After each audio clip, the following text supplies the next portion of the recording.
I'm so glad you're giving me just a couple minutes of your time. We have, as they say in the radio business, we have a lot to get to today, and you're going to have to bear with me as I try to get through a huge stack of things of value, I hope, to you. Why do people who are truly educated not bear and do terribly on standardized tests? How come they can't stand standardized tests with their short answers? Well, the reason is that it's possible that they are the ones who are really educated, and they can't bear another lick of schooling with its standardization, its short answers, and its disconnecting of everything. That's what public school really is all about. It's about the disconnection of everything from everything else. And the short answer test, it trains the teachers and oversees the curriculum, directing students to think in terms of little tiny bites, little pop quotes, if you will, little sound bites, and particular isolated facts, not large narratives that are written together, that are knit together, you could say, by either religion or philosophy, right? Because under every idea, under every argument, there is a religious presupposition. It's a presupposition about who God is, right? What the ultimate causes are, what for mankind the ultimate aims of life are. These are religious ideas, and they really can't be separated from any subject matter, whether it's mathematics or geography or American literature or science. These are all connected, and that's why we have the university, right? The university proposes to connect everything, to unite one thing in a single verse, a single song, a single verse, where all the parts together play harmoniously for God's glory. Even the Jesuits had that as their pretended goal in their raising of the universities across Europe. Their goal was to make everybody a relativist, by the way, and they succeeded in large measure. We have modern culture to thank. We have the Jesuits to thank for modern culture. But the university has, at least on the surface, the pretense of making a single understanding of all things. And yet public school, in its war on local economy and the free market, as well as a proposal before the city council, that too, in a war on the free market, sees not community, sees not a bringing together of things and understanding of, you might say, grace to other people. No, there's not much of that. So that right there, I think, is how I would unite two subjects which seem to be disparate. Those two subjects are Hamilton County Public Schools, and here, of course, we have the reporting by Russell, our news director, of the latest round of interviews. Public schools in Hamilton County and competency-based education, which is something in Tennessee. We have that here coming in one degree or another. And also the city council weighing an ordinance to carve up the city where inside the circle are the good people and outside the circle are the bad people. And the bad people, they're condemned. They're condemned to not having the favor of the council. And so they have to petition for rezoning if they want to rent out, to let their houses or buildings for people who come for a night or 2 nights or 3 nights through the internet and through networks such as Airbnb and other platforms which are part of, you might say, the grace economy. I'd say that Airbnb is a wonderful innovation, and it lets people like you, my listener, have an income stream on your house. If you're not in your house and you want to have strangers, you're willing to let strangers use it while you're gone, then that platform is ideal for you. But there is an effort underfoot to issue some words, to throw a stream of words across Chattanooga, and so bind one group of people under one control and bind another group of people under another control. And that's what the proposed ordinance in Chattanooga will do. Chip Henderson and Demetrius Coonrod, the new city council woman, were part of a kind of a gab fest yesterday, as reported by the Chattanooga Times and Free Press in today's print editions, which I looked at this morning over breakfast. And the question before the council members is, what do we say? We have to speak about this matter. We have to issue some kind of words that have compulsion and force behind them, Because if we don't, we are neglecting our duty as city council member, right? We are the legislative branch of the city government, and we have a duty to write some words and to issue speeches, make a speech that binds people and brings people woe and distress on one hand, and on the other hand, brings people gain and pleasure because we are taking their side. We, by writing an ordinance about Airbnb, the sharing economy and housing, we are going to favor the other side. And I suggest that the city council here in Chattanooga and in your town, if you're in another town, your city council be men and women of modesty, that they be men and women of grace, that they think, this is something we should probably just ignore. It takes more courage to ignore a market development than it takes to regulate it and control it for the public health, safety, and welfare. And that public health, safety, and welfare, that basis, that idea is hardly present in the discussion today. There's no welfare, there's no health issue here at all. We're talking about private homes, right? Private homes, some under mortgage, some owned free and clear, some lived in by people. Others are houses owned by folks remotely who have it as an investment, a real estate investment. And now these out-of-town investors have the prospect of letting their house out, renting it out to people through Airbnb and other networks. And in your town, you may have the same problem we have here. People who have authority, they have the authority of the Municipal Corporation of Chattanooga. In your town, it's got the Municipal Corporation of X and its town name there. And we would propose that for the benefit of local economy and the free market, that these parties who have compulsion in their purses and you might say in their briefcases, that they say, we're going to be courageous about this. We're going to let the market decide. We're not going to say anything, even though we have incomplete business. It seems because of our earlier claims upon the market, we now have an era that seems sort of out of kilter with our existing regime, where we, apart from constitutional authority, have claimed authority over the housing market and the people in their houses. We control them, and so we really have to regulate this because we have other regulations that cry for new rules to be consistent. That's kind of the temptation you see of the legislator of Demetrius Coonrod and Chip Henderson. Well, this is David Tulis. I do thank you for giving me just a minute of your time here at Nooga Radio at AM 1240 and FM 92.7. And we are the multimedia platform on Facebook, live on YouTube, of course, and on your smart device through the TuneIn Radio app. We are the multimedia platform serving the blogger with the biggest pen. And that's me, David Tulis, with the bow tie. And I think Jeanette, if she had seen me get out of the house today, she would not be happy because my bow tie and my shirt simply don't match. And I've got the problem of wearing yesterday's jacket, the same jacket I wore yesterday, I have on today.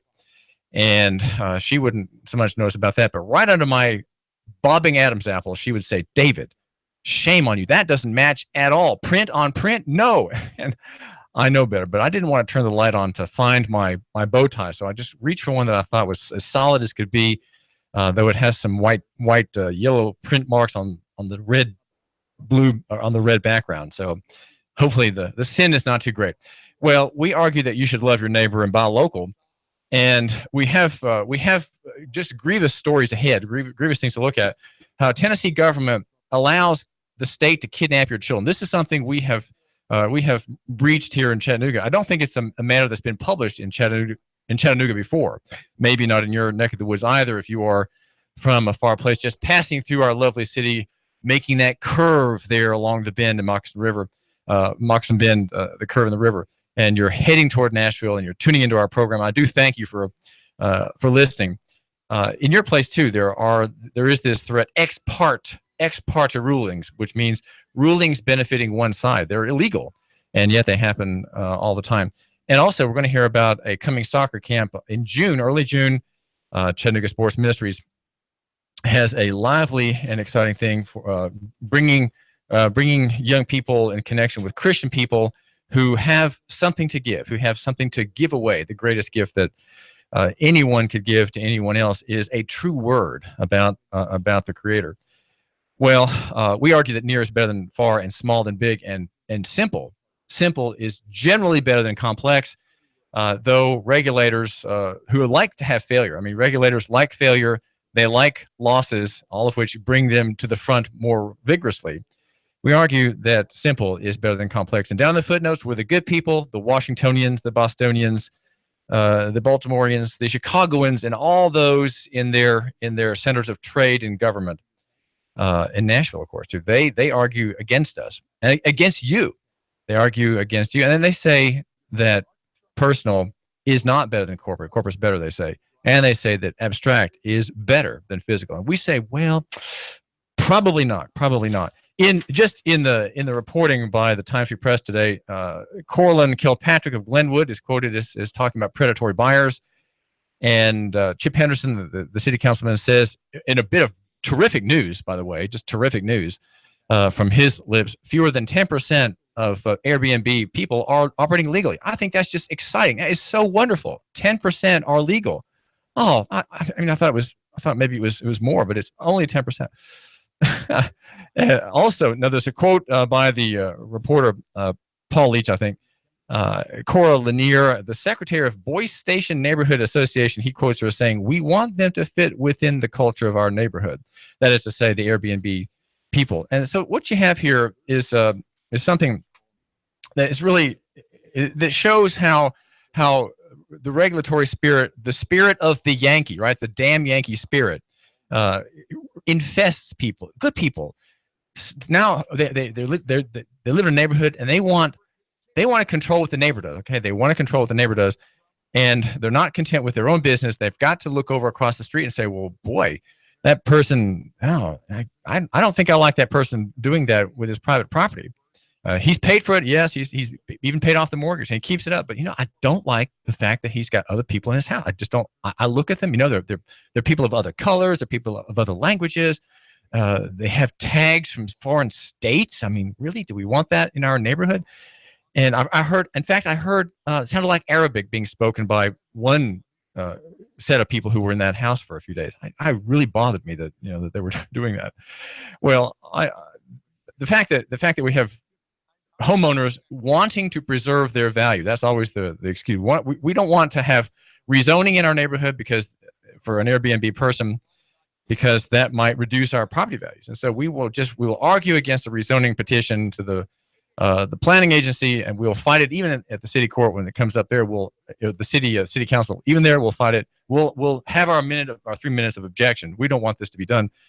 And they're doing that because they want to use the power of the state, effectively the state's agent, Chattanooga city government, to assure their finances, right? To shore up their finances. They don't want to take the risk of having their house maybe enter a free market. Whoa, you have a free market, your value may go up. Whoa, your value may go down. Oh my, it may go down if there's an apartment building across the street from me. It may go down.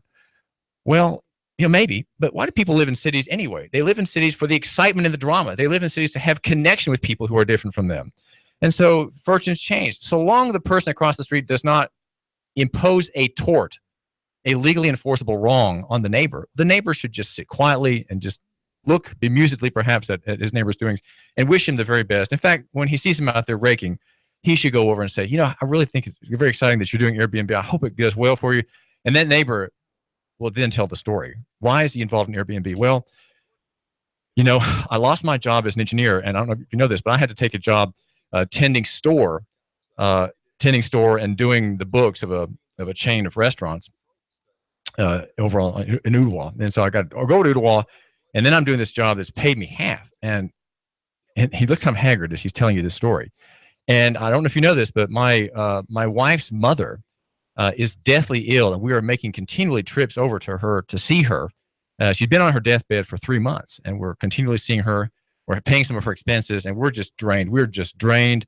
And as he looks at you, he tries to smile, and he leans on his rake for a minute, and he looks down, and he says, "Well, how are you doing?" And he's asking about you now. Okay, and so you're going to tell him about your doings and your family and your business, and as he's listening, you can tell that he's not really hearing you because he's distracted by his own cares. And as you talk a little bit, he's raking just a bit, and then he stops and he leans on the rake again, looks at you and says, "Well, I need to get back to this. I've got a lot on me, and I really appreciate seeing you, and all the best to you."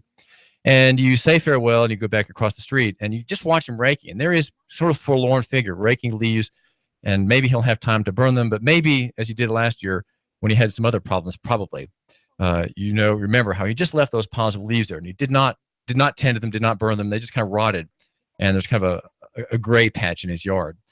That's your neighbor, and he's an Airbnb customer because he needs the money, right? And so suddenly you say, well, maybe it's okay. Maybe it's okay. Why do people complain about their neighbors? Well, they complain about them because they don't know about them. They don't know about them. And that's the problem with the whole idea of the ordinance. And Demetrius Coonrod, who's had her share of troubles with the state, she's been convicted, she's been in prison and so on. But, she of all people should understand the danger of using the power of the state to enforce equity, right? To enforce stagnation. That's what people who want to have these rules want. They want stagnation. They want security, right? Security equals stagnation. Write that down. It's an axiom, right? It's a mathematical truth. You could say security equals stagnation. And then if you want to be really smart about it, you can put this part in pencil. Stagnation equals death. Do you want to be dead? Do you want our city to be dead? Well, let's not have a stagnant city. Let's have a free market, a vibrant and lively free market. And there's another party involved in this similar process, and that is the school party that backs public schools, the pro-school party here in Chattanooga.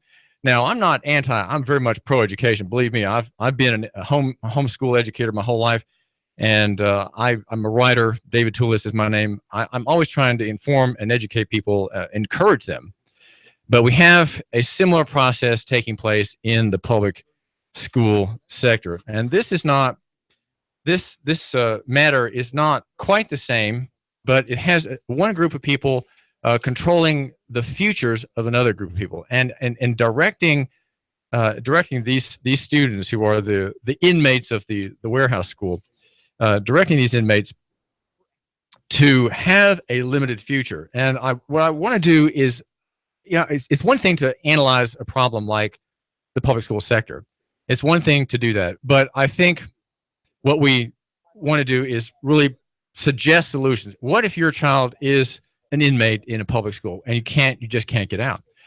What can you do? Are there things that you can do apart from the cartel, apart from the machine that has your child in, you might say, in a kind of bondage? Of course, it's a bondage so that he can become a worker, right? It's workplace training, and so on. There's a head competency-based education in Tennessee, and it's already largely installed. Things haven't really changed that much, though the names change. Outcome-based education seems to have faded. Common Core is the most recent reform, as they say, to have faded. And now there is a head competency-based education. And what's involved in that is the short answer, right? The short answer test, the surveillance exam. Because we have short answer tests, people don't know how to think anymore. People are incomprehensible. They are incoherent. They become incoherent, and they view the world as incoherent and not as all the parts working together. Now, because we have so much intervention, state intervention in the free market, so much abuse of the family, so much abuse of capital, we seem to be in an age of incoherence. But I'd like to suggest that if you just tune in here to this station, David Tulis, here every morning at 9, you can gain coherence. You can see how things work. And that's what I'm here to do, is explain how things work, whether it's the complicated arguments of Basil Marceau versus Sadi Daisy, or outcome-based education and its replacement, competency-based education, which creates a internal digital master file on each student. And it comes from people who are called pedagogues. A pedagogue in the old Roman times was the slave who controlled the students. Now, he didn't actually teach them anything, but he made sure that they did their lessons. He would beat them if they didn't do them. He could tell them to write gibberish, and if they didn't do it, well, then they were beaten. He could tell them to write Pliny, right? Copy some lines from Pliny, or Socrates. And if they did it, they were rewarded. The pedagogue is the slave master. He just imposes rule and imposes obedience. That's what we have today, pedagogues. Now, if your child is subject to pedagogues who are from the state and not from your own family and not from your own people, right? Not from your own idea and your own world, what do? How do you rescue that child? That child is effectively a prisoner from 8 in the morning till about 3 in the afternoon. Being trained to be a subject, right? Being trained to be compliant. What can you do? I think it's worth looking at the analysis of how that's come about and how that's brought into being. I'll have to give you the short form. This is David Tulis. We've got a lot to suggest to you today here. Nooga Radio, Window Depot of Chattanooga. Window Depot of Chattanooga, great service, great products. Also, Boyd's Speedway, just south of the border. Uproarious doings of high octane there at Boyd's. This is David Tulis. Love your neighbor and buy local. Let's defend local economy. How do we do it? How do we do that? Nooga Radio, AM 1240, 92.7 FM. 3, 2, 1. Chattanooga Radio, AM 1240 and 92.7 FM's news now. A stabbing in Bradley County led to a brief manhunt for Russell Thurkildston, who reports say ran out of the house after a stabbing was reported to 911 in Bradley County. The victim, a 53-year-old, was found dead inside a home. The victim of a shooting who refused to testify against his alleged shooter pleaded guilty to federal gun charges in court and will be sentenced on August the 11th by Judge Travis McDonough. The police believe the victim, Marcel Christopher, refused to testify because of gang-related issues. One candidate has dropped out of the race for county superintendent of schools. The school board has been interviewing people over Skype every Monday, starting at 5 p.m. Next week, they'll interview 3 more. The week after that, 3 more. So far, Natasha Baker and Stuart Greenberg have been interviewed. A third would have been, but he dropped out. TBI has issued an Amber Alert for a non-custodial father taking a 5-month-old child. The father is believed to be a paranoid schizophrenic. That's Nooga Radio News now. Russell Stroud reporting. Nooga Radio, AM 1240, 92.7 FM. Expect lots of sunshine for your Tuesday. Nice but warmer out there for your afternoon. Highs 83 to 85 tonight. Mostly clear but milder overnight. Lows closer to 60 for Wednesday. Very warm. Highs 85 to 87. Continue dry and warm for Thursday. Bring mom's lawn and garden back to life with Glass Farm Nursery, featuring lots of color that she can enjoy from flats, hanging baskets, and shrubs and trees. Glass Farm Nursery, Highway 11, 4 miles south of Trenton. And I'm Swarmstein 12 Chief Meteorologist Patrick Orr. On Nooga Radio, AM 1240 and 92.7 FM. The Tennessee Valley's news, talk, and sports leader. Nooga Radio, AM 1240 and 92.7 FM. It is Eric Jones hard into the outside wall, and they are still 3 and 4 wide. It looks like we're racing at Talladega. Caution flag is out. It looked like Denny Hamlin was trying to get by Ricky Stenhouse. Got into the back of Ricky at the line. Man, that's a close one. Matt Kenseth wins stage 1. Green checkered flag is out, and Brad Keselowski has won stage 2. Dale Earnhardt Jr. into the wall. That will bring out the caution. Caution waving once again. And again, it's Dale Earnhardt Jr. involved. Oh, trouble. Ty Dillon has gotten turned to the inside of the racetrack, and Clint Boyer has just nailed him. Matt Kenseth falling back. The field storming by. Something wrong. Now we see sparks from Kenseth's Toyota. Larson chucks him off. Coming off turn number 2. Nose to tail. Now it's Logano to the high side in 3. Joey Logano, a winner here at the Richmond International Raceway. Here at live on Chattanooga's official NASCAR radio station. Nooga Radio, AM 1240, 92.7 FM. The voice of NASCAR. Need a tiller to get things going for the spring? Spiff up your porch, maybe your deck? Come on by and get a pressure washer at Action Rental. Family in town, need some tables and chairs for an event? Come on by and see us. Action Rental. This is Dan at Action Rental on Lee Highway. Come by and see me. Action Rentals. I've been a customer at SNS 14 years. It's way out of my way, but I'm well treated. I believe what I'm told. Price is reasonable. David Tulis here. Make an SNS appointment today. This week, get $50 off any 30,000-mile service or timing belt repair. And get a free combat knife as a gift. SNS Auto Repair specializes in Toyota, Lexus, Honda, Acura, Scion, Nissan, and Infiniti. 6-time winner of Best of the Best award in the Times Free Press. 855-3436. ssautorepair.net. 855-3436. Final expenses, funeral costs, cemetery lots, unpaid medical bills, probate cost, debts. Debts are due and payable upon death of debtor. Will these costs produce a burden and hardship on your loved ones? Who will be responsible? How will they handle them? These costs can total many thousands of dollars, only compounded greater with the grief of losing a family member. A safe and secure way to provide for these costs is with an affordable life insurance from Covenant Group Insurance and Financial Services. Covenant Group is a local company with local agents. Covenant Group still makes house calls. Covenant Group only represents A-rated companies. With many options to offer, Covenant Group can accommodate almost any budget. Great discounts for good health and plans available for impaired risk. Call today for a free, no-obligation consultation in the convenience of your home. Call Steve or Jada at 423-855-8484. Call today, 423-855-8484.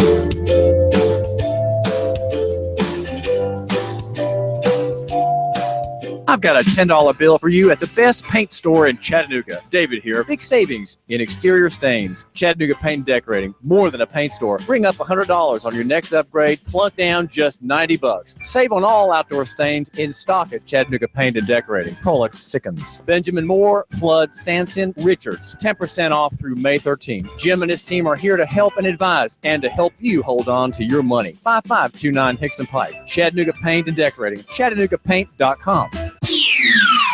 The Tennessee Valley's news, talk, and sports leader. Nooga Radio, AM 1240 and 92.7 FM. Now, the smartest guy with a bow tie in Chattanooga, Tennessee, David Tulis.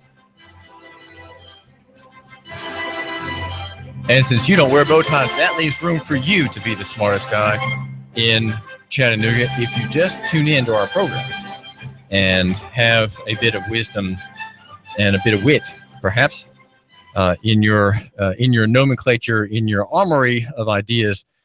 We're trying to find our way out of a mud puddle, and we're very dirty. And speaking of wit, I was noting how Martin Luther was a great one for harsh criticisms of his enemies in the papacy. You are the worst rascal of all the rascals on earth, he said at one point. I would not smell the foul odor of your name, he says in another writing. He says, your writings and head are disordered and mixed up so that it is exceedingly annoying to read and difficult to remember what you write. He was, of course, the man who discovered God's grace as a monk. He was an Augustinian monk and was reading Augustine and finally found the Bible. And read it. May God punish you, he says in his book, Against the Roman Papacy. I say, you shameless, barefaced liar, devil's mouthpiece, who dares to spit out before God, before all the angels, before the dear Son, before all the world, your devil's filth. He says, I'm tired of the pestilent voice of your sirens. And and he says, for you are an excellent person, as skillful, clever, and versed in Holy Scripture as a cow in a walnut tree, or a sow on the harp. A bit of wit there from Martin Luther.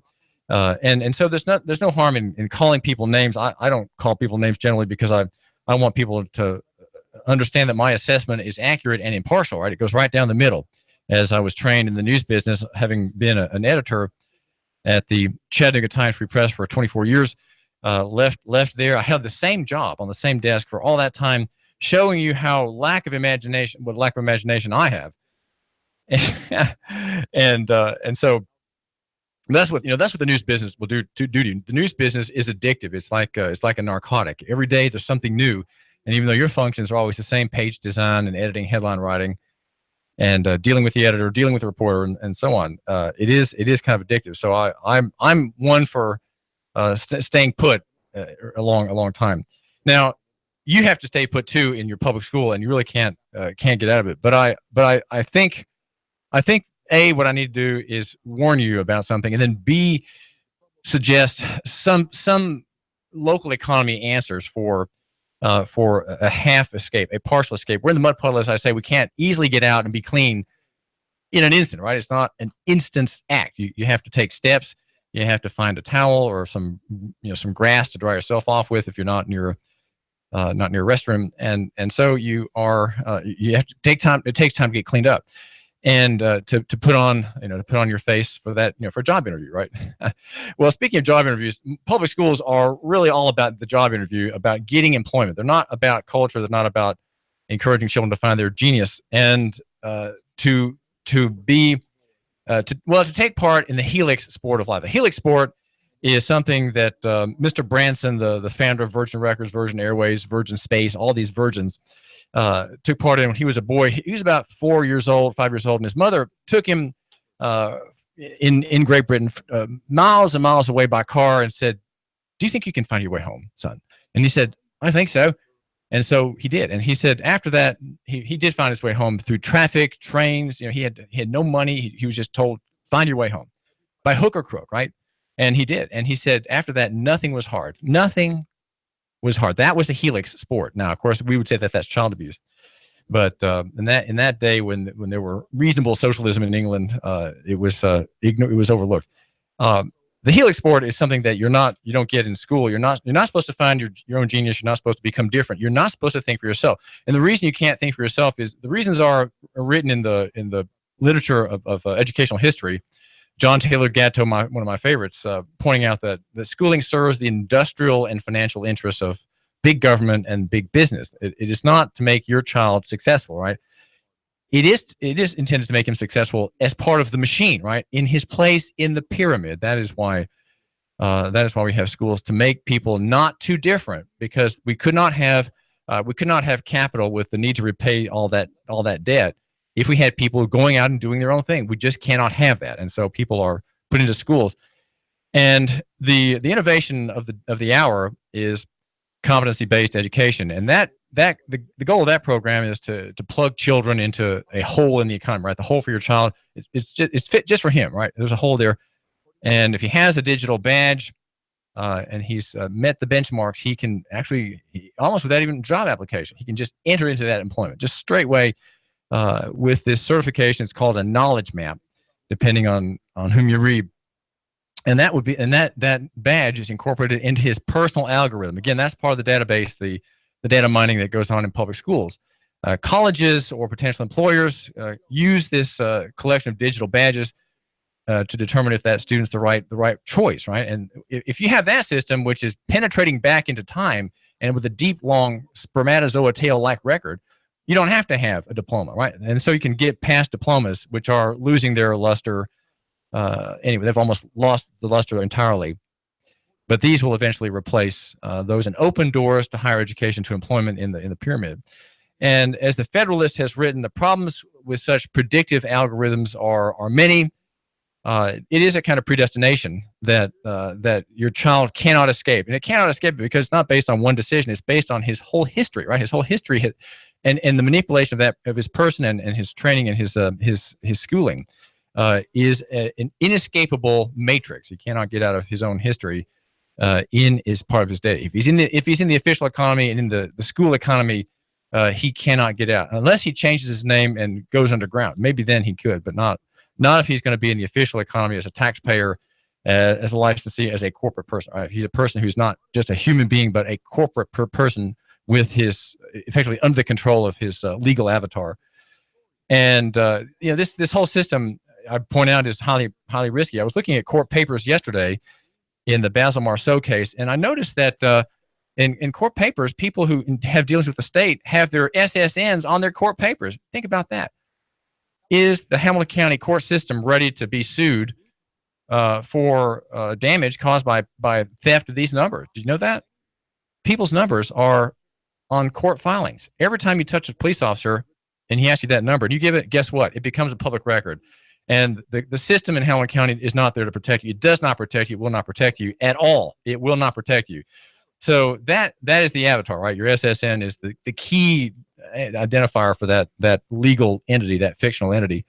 But that's the avatar of students is hacked badly, according to the Federalist. Data mongers have very poor protection at the USCD, the U.S. Department of Education. Shocking lack of data security. And there are stories of compromised student data. These stories are said to be all too commonplace. And the reason we object to short answer tests and short answer instruction is that the world is not a short answer world. It is a long answer world with many paragraphs, many considerations. There's a lot of hedging. There are a lot of considerations to take into place. The sentence structure is complex. It's not simple. And competency-based education, which has trapped your child possibly too, says that you cannot ask questions. And the reason you cannot ask questions in school is that you are in front of a computer and your teacher lets you click through one competency, get the next one, you keep going through, and it's all top down. There is no back and forth. There's no questioning. There's no argument. Do you argue in public school? Do people in public school argue? I'm viewed as an unusual person because I ask questions and I actually argue with people. People are often offended by that. I'm shocked. I'm shocked that my ordinary course of life offends people, but I ask questions. I ask hard questions. And that's because I'm the slow person of Chattanooga. I'm the slow man of Chattanooga, said to be the smartest man, but really I'm smart. If I'm smart, it's because I'm slow. I'm slow and I ask questions, but you can't do that in public school. You cannot disagree. The digital delivery of teaching materials in Australia using this system has had a powerful normative effect. The Federalist says it's making quite difficult for children to learn how to disagree, how not to toe the party line because they can't question things. The possibility of questioning things has been taken away. Now, that is why the idea of questioning things, that's what I want to bring up as my one solution, right? We're here and we're running out of time. We're here and we don't want to just complain about Hamilton County Schools. We want to say, what are the answers? Well, the answer is that's outside of your control is the overturning of these centralized administrative kingdoms, right? These are kingdoms.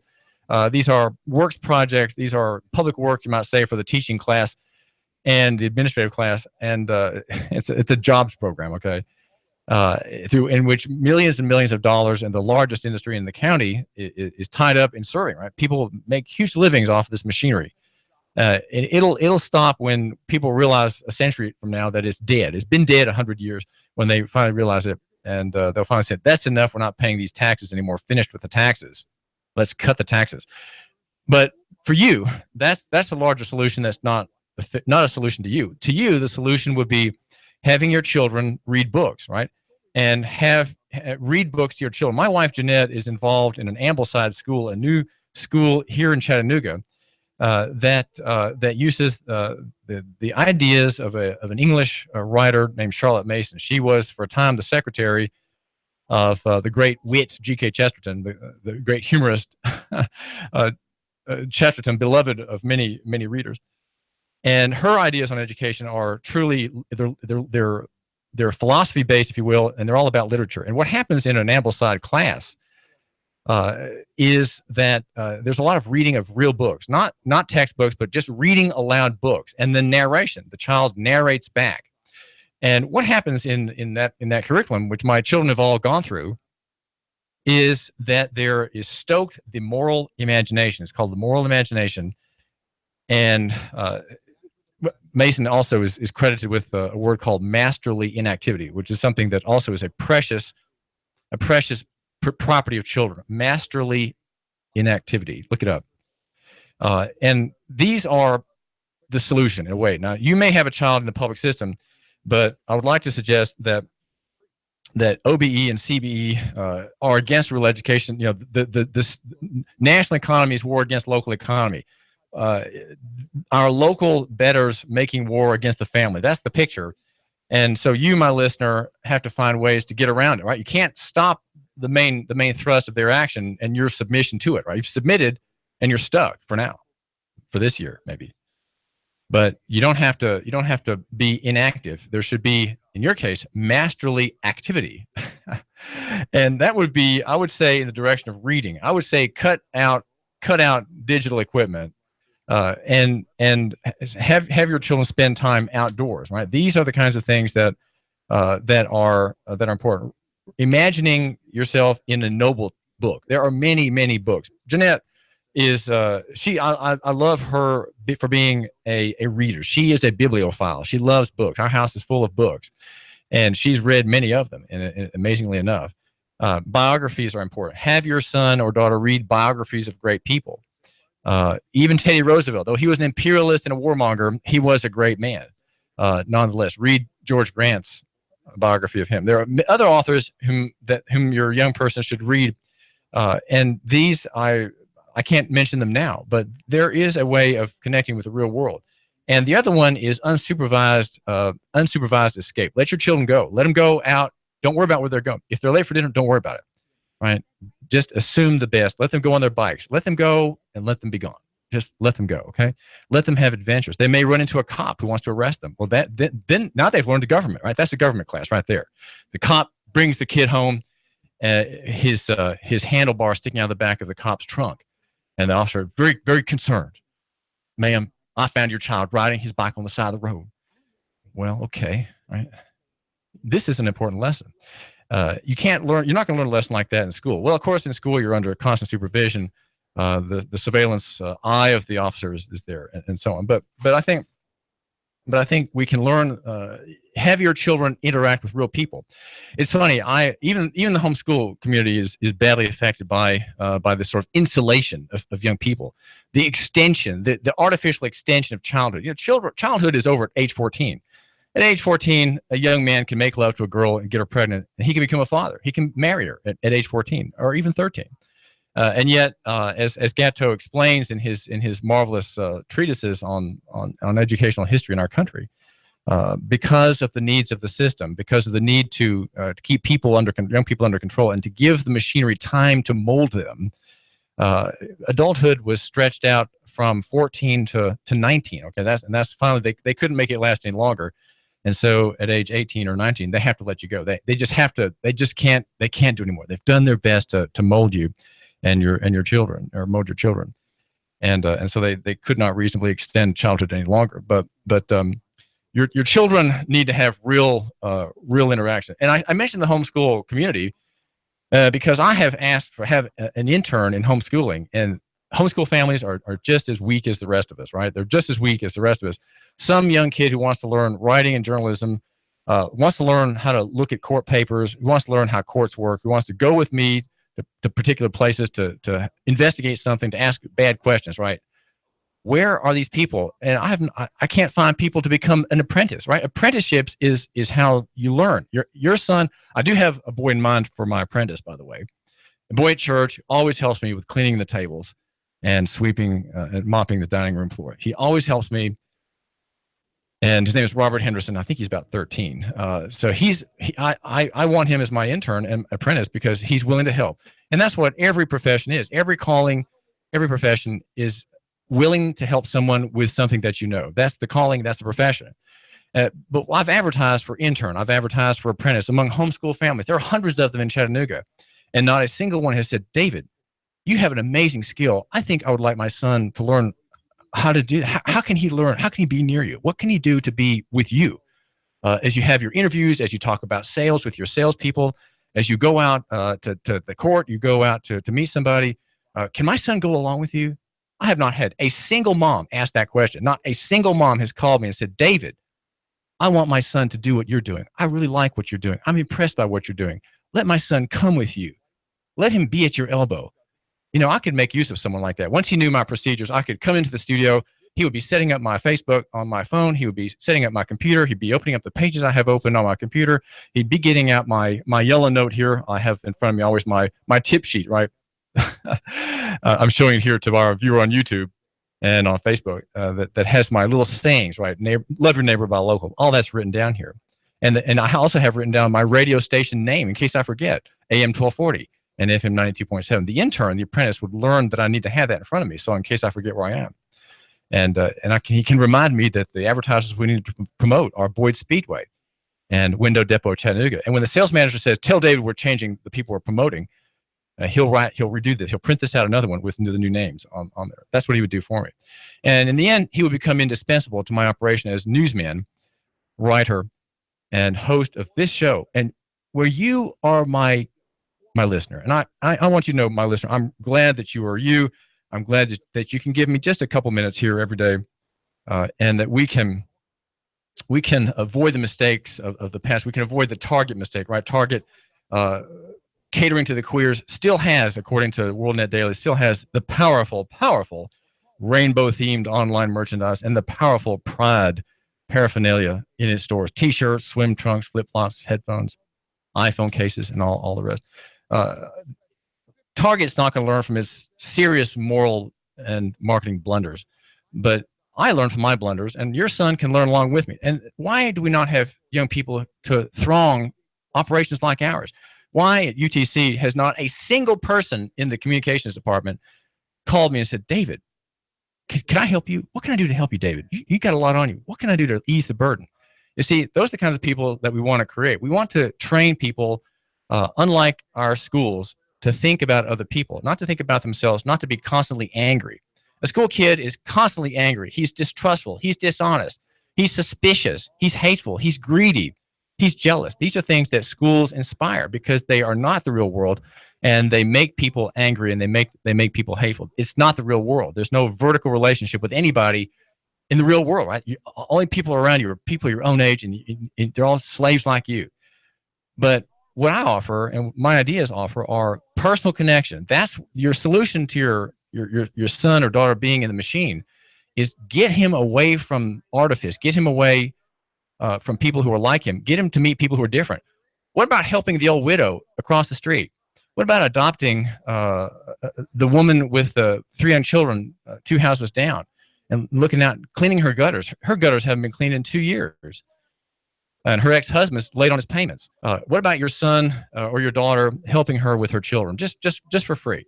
You see, that's how we extend local economy. That's how we extend grace, and that's how the real world comes to fill the heart of a son or daughter who is in the school, who's getting his algorithm locked into place, right, for his future, predestined by the state, predestined by people much better than him.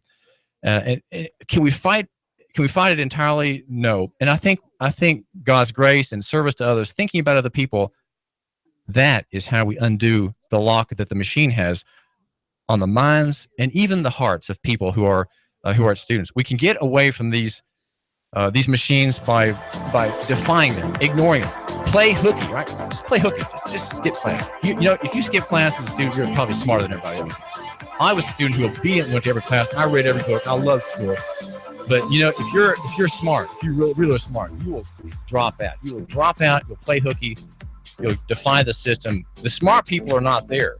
The people who are the dolts, they're the ones who stay. Try encourage your son or daughter not to be obedient and compliant, but someone who's daring and different, getting away from the rules.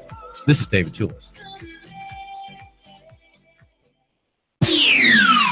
The Tennessee Valley's news, talk, and sports leader. Nooga Radio, AM 1240 and 92.7 FM. iBuyChattanoogaHouses.com, Chattanooga's premier house buyer. Do you have a house you need to sell fast? We are buying. Call us today. We are local folks. We will buy your house as is, no repairs needed. We will give you a cash offer and close on the day of your choice. Call us right now, 423-834-7321. Need to sell a house fast? We are buying. Are you experiencing one of these situations? Inherited a house you have no need for? Behind on your property taxes? Nightmare tenants making your life miserable? Too many repairs needed and don't have a desire to fix? Behind on payments and facing foreclosure? Recently divorced and need a way out of the house? Never really wanted to be a landlord and just want to cash out? Trying to relocate and need to sell your house? Do you need to sell a house fast? We are buying. No fees, no hassles, no repair costs. Close on the day of your choice. Our process is simple. Call us today. We inspect your property right away. We make you a fair cash offer. We close on the day of your choice. Call us today, 423-834-7321. Visit our website, iBuyChattanoogaHouses.com. Call us today, 423-834-7321. iBuyChattanoogaHouses.com. Need windows? Hey folks, do you need new windows? Good news. Window Depot of Chattanooga has a great special going on right now. 10 high-quality, energy-efficient double-hung vinyl windows installed for only $29.90. That's right, 10 double-hung vinyl windows, only $2,990. And yes, they qualify for the TVA rebates. Call 894-0011. Window Depot of Chattanooga today, located at 5950 Shalford Road. Call 894-0011 today. Here comes the bride, she's walking down the street. And she's wearing a stunning diamond ring that's a fraction of the cost that her man would have paid at one of those overpriced mall jewelry stores. Rick Davis has a plethora on quality diamonds and gold rings, and he wants to pass the savings on to you. Did I say plethora? How about overabundance? That's right, an overabundance of gold and diamonds. So before you decide to get crazy and pay save full retail on an overpriced piece of jewelry from one of those cookie-cutter mall jewelry stores, come on out and see Rick Davis Gold and Diamonds. Top quality gold and diamonds at a fraction of the cost. Intermarital bliss with an engagement and wedding ring from Rick Davis. Hey, he'll also buy your gold and diamonds with cash, and more cash. Rick Davis Gold and Diamonds, Brainerd Road, Chattanooga. And there goes another happy bride. Simple cremation for $895. Why spend more? ChattanoogaCremationCenter.com. ChattanoogaCremationCenter.com. Value you want, service you trust. $895. ChattanoogaCremationCenter.com. Are you shovel ready to build a house, but you're not a builder? Are you shovel ready? Michael's Homes is ready to bulldoze its way to a solution for you. You have ideas on what you want in a house, but you're looking for someone to bring your ideas into a plan and turn your plan into a house. Michael's Homes, custom builder. Michael's Homes has lots available at a new subdivision, River Bay Estates, that's Harrison. Maybe River Watch in Saudi Daisy. Choices galore, lots, houses, beautiful homes all over Chattanooga. The Canyons, Hickson, Crystal Brook, Appison. Drive in, take a look, consult with us. We build on your lot or ours. Homes-Chattanooga.com. Call 423-413-9929. Charge! Get back there, you dang Yankee! Great horny toads, I'm up north. Gotta burn my boots. They touched Yankee soil. Lay down your arms and step forward, Yankee. What's the hassle, Schmassel? My orders from General Lee is to hold the Macy-Dixie line, and no Yankees are crossing it. The Tennessee Valley's news, talk, and sports leader. Nooga Radio, AM 1240 and 92.7 FM. If the South would have won, we'd have had it made. I'd probably run for president of the southern states. The day Elvis passed away would be our national holiday. If the South would have won, we'd have had it made. NASCAR, David Tulis, Coast to Coast AM, and CBS Radio News. Chattanooga's news, talk, and sports leader. WPLZ HD4 Ottawa, W224AZ Chattanooga, WSDT Saudi Daisy Chattanooga. CBS News, I'm Frank Settapani. If the exit polls are right, years of conservative rule in South Korea are over, and the country's relationship with North Korea and with the United States could be in for a change. The polls suggest that liberal politician Moon Jae-in won a special presidential election by a landslide. In Seoul, CBS's Adriana Diaz tells us Moon favors a conciliatory approach toward the North and is against a recently installed U.S. missile defense system. Moon says he wants to have a full review of the anti-missile system, which could mean that it is removed. That would deal a blow to America's military influence here in South Korea. It would also deliver a victory to China, because China says its powerful radar could peer into Chinese territory. Health officials in Minnesota have confirmed dozens of measles cases in the past 4 weeks. CBS's Jamie Yukis has the latest from Children's Minnesota Hospital in Minneapolis. Here at Children's Minnesota, doctors have treated 34 of the 48 confirmed cases. When patients visit, they're given a mask to cover up. That's because the virus is so contagious that if you're exposed to it and you don't have the vaccine, there's a 90% chance you'll contract it. In extreme cases, measles can cause permanent brain damage. All but 2 of the infections have been in children under the age of 10. The current ban on taking laptops and other large electronics on flights to the U.S. from 10 airports in the Middle East and North Africa could be expanded. CBS's Chris Van Cleve says that would not sit well with a lot of business travel. When you're talking about flights to Europe, that's a lot of air travel. It's a lot of business travel. Business travelers are unlikely to embrace the idea of being without their technology. The current ban was imposed after a laptop bomb went off on a Somali airliner last year. Deputies had to move in when Spirit Airlines passengers, upset by flight cancellations, got out of hand at the airport in Fort Lauderdale. CBS's Manuel Bojorquez says Spirit blamed the cancellations on a slowdown by pilots. The carrier, which says it has canceled more than 150 flights in the last 2 days, is now asking a court to intervene with the pilots' union. and its passengers appear to be caught in the middle. More American troops could be heading to Afghanistan. CBS's Stephen Portnoy has that. Barack Obama presided over a surge in Afghanistan, boosting troop levels to 100,000 in the early years of his presidency before drawing that force down to less than a tenth of its peak. With the security situation now deteriorating, President Trump is weighing whether to send thousands more troops to fight the longest-running American war. He's expected to ask the NATO countries to keep pitching in, a message he'll deliver in person when he appears at a NATO summit 2 weeks from Thursday. The latest in a series of deadly fireworks accidents in Mexico has killed at least 14 people. Authorities say the explosion took place in a warehouse in a rural section of central Puebla state. In early trading on Wall Street, the Dow Industrials are up 31 points. This is CBS News. If you're a CPAP user, soap and water cleaning may leave harmful bacteria, viruses, and mold that can make you sick. That alone will keep you up at night. Until now, SoClean.com is the world's first and only automated, hands-free CPAP cleaner and sanitizer. SoClean kills 99.9% of all CPAP germs without soap, water, harsh chemicals, or even equipment disassembly. And now you can try it risk-free for 30 days. Call 1-800-632-5959. SoClean changed the CPAP experience for the better. My health has improved. It's simple to use, and I'm not worried about infections. SoClean's revolutionary design makes it easy to clean your CPAP and protect you against CPAP-related illnesses. Plus, SoClean works with all popular CPAP devices to clean them in minutes. It really is that easy. Don't risk your health. Call SoClean.com now to try it risk-free for 30 days. Call 1-800-632-5959. This offer won't last. Call now. 1-800-632-5959. 1-800-632-5959.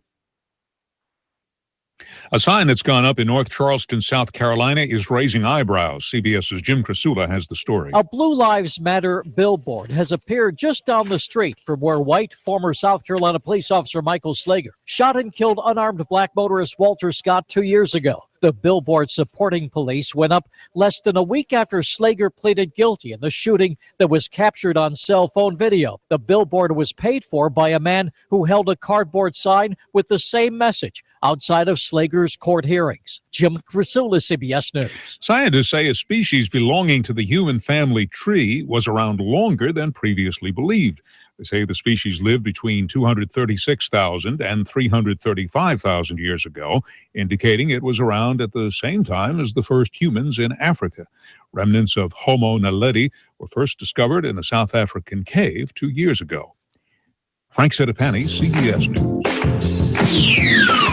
The Tennessee Valley's news, talk, and sports leader. Nooga Radio, AM 1240 and 92.7 FM. 3, 2, 1. Chattanooga Radio, AM 1240 and 92.7 FM's news now. Stabbing in Bradley County led to a brief manhunt for Russell Thurkildston, who reports say ran out of the house after a stabbing was reported to 911 in Bradley County. The victim, a 53-year-old, was found dead inside a home. The victim of a shooting who refused to testify against his alleged shooter pleaded guilty to federal gun charges in court and will be sentenced on August the 11th by Judge Travis McDonough. The police believe the victim, Marcel Christopher, refused to testify because of gang-related issues. One candidate has dropped out of the race for county superintendent of schools. The school board has been interviewing people over Skype every Monday, starting at 5 p.m. Next week, they'll interview 3 more. The week after that, 3 more. So far, Natasha Baker and Stuart Greenberg have been interviewed. A third would have been, but he dropped out. TBI has issued an Amber Alert for a non-custodial father taking a 5-month-old child. The father is believed to be a paranoid schizophrenic. That's Nooga Radio News now. Russell Stroud reporting. The Tennessee Valley's news, talk, and sports leader. Nooga Radio, AM 1240 and 92.7 FM. Expect lots of sunshine for your Tuesday. Nice but warmer out there for your afternoon. Highs 83 to 85 tonight. Mostly clear but milder overnight. Lows closer to 60 for Wednesday. Very warm. Highs 85 to 87. Continue dry and warm for Thursday. Bring Mom's Lawn and Garden back to life with Glass Farm Nursery, featuring lots of color that you can enjoy from flats, hanging baskets, and shrubs and trees. Glass Farm Nursery, Highway 11, 4 miles south of Trenton. And I'm Swarmsheen 12 Chief Meteorologist Patrick Orr. On Nooga Radio, AM 1240 and 92.7 FM. Nooga Radio, AM 1240, 92.7 FM.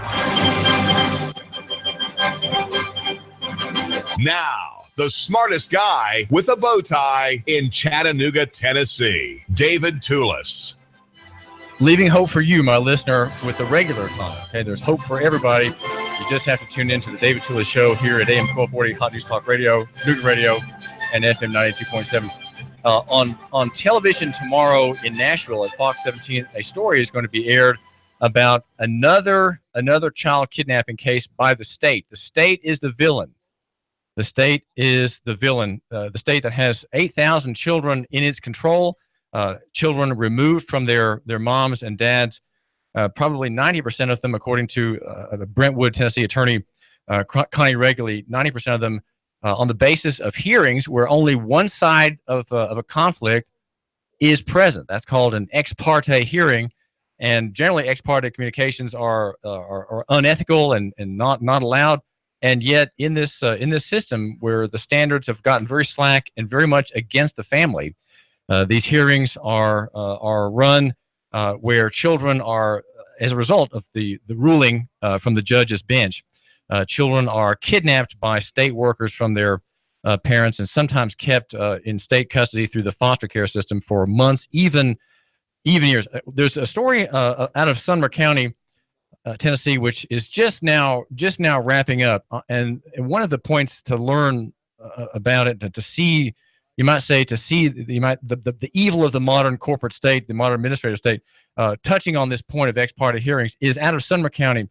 A couple, the Ellithorpes, Adam and Ashley, lost their children two children in a fight with relatives who had a grievance against them, and made, as we're going to hear from Connie, made many irregular and false statements in a hearing that started the whole process, where the Department of Children's Services staffer came to the door and said, "We are taking your children," effectively kidnapping these children. Connie, how is it that the Ellithorpe case has ended? You say that the children are back in the custody of their parents, and this case is winding down. What is the main tell us what happened in this case with the Ellithorpe family northeast of Nashville and Sumner County, and what the listener should learn about it. Yeah, well, here's kind of the most important part of this is that family law is kind of gone awry. And a lot of the family law rules that are in place were originally intended for good. In other words, if there is a child who is in a really bad place and they're being abused or locked in a basement or some type of ongoing abuse is occurring, there's a law in Tennessee that says that one party can go to court and they can buy affidavits. So that means there has to be sworn testimony, either live or in a petition, has to be verified. They can put down on paper those facts that would let a court know that this child needed immediate safety. And that's called an ex parte order. And with that ex parte order, then they can file it, they can get this order, they can keep children away from parents. So that, originally that sounded like a good idea.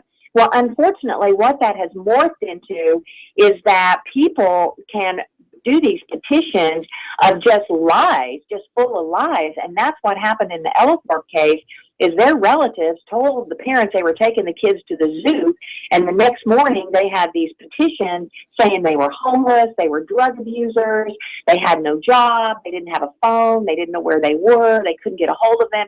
I mean, it went on for 3 or 4 pages, and the judge entered this immediate possession order.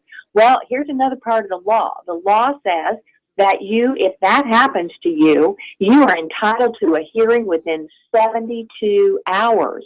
So by the time that is filed, within 3 days, you're supposed to have an opportunity to go to court and say, "Judge, this isn't true," and have a hearing. Well, the courts have become so crowded and so busy, and, they assume parents are half guilty anyway. They don't even give people these 72-hour hearings, and that's what happened in the Ellithorpe case.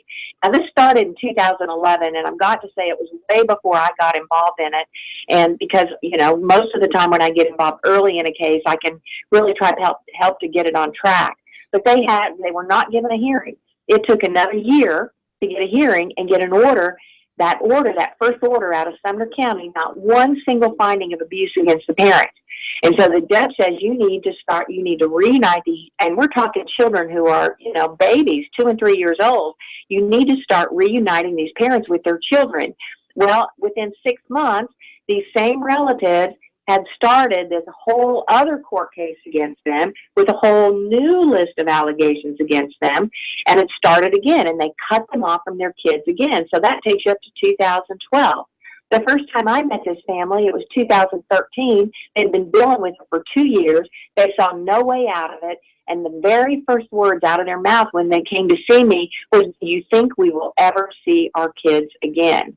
That's how frustrating and how heartbreaking this whole process is. So the children are Ashton, who was initially assigned to his grandmother, and Mackenzie to a great aunt. That was the initial order that assigned these two children to these relatives. Clearly a very dysfunctional family with a lot of hard feelings, it sounds like. But were the Ellithorpes ordinary homeowners? They just did every. I'm sorry, go ahead. Well, the question I had was, the Ellithorpes were not homeless. They were not taking drugs. They would describe them as a routine, ordinary, middle-class family. Connie Reguli?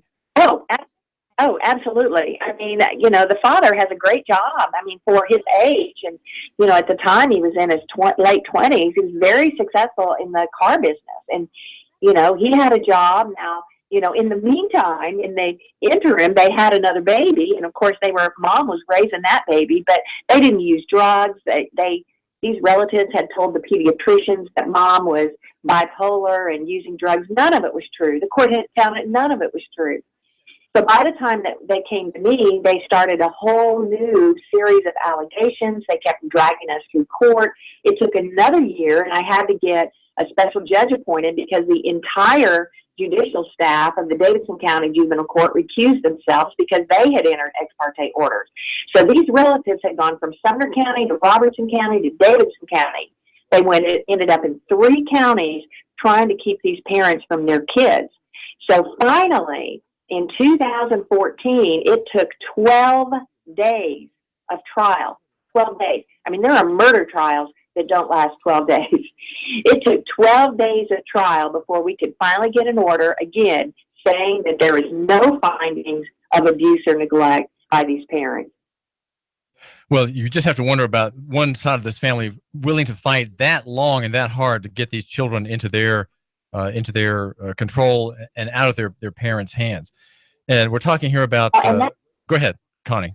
And that's right. And I mean, this is a case where I really stuck my neck out for these clients. I mean, their attorneys, their outstanding attorney's fees are still over $100,000. I mean, they'll be paying me, for the rest of their lives. And they could have bought a house. They could have put their kids through college. I mean, but it was such a sad and such a horrible case. I mean, I couldn't let go of them. I mean, I am a private attorney and I have a private business, and, I do this for a living, that you see these horrible things. And, that's part of the sad part of this is people cannot afford to fight this system.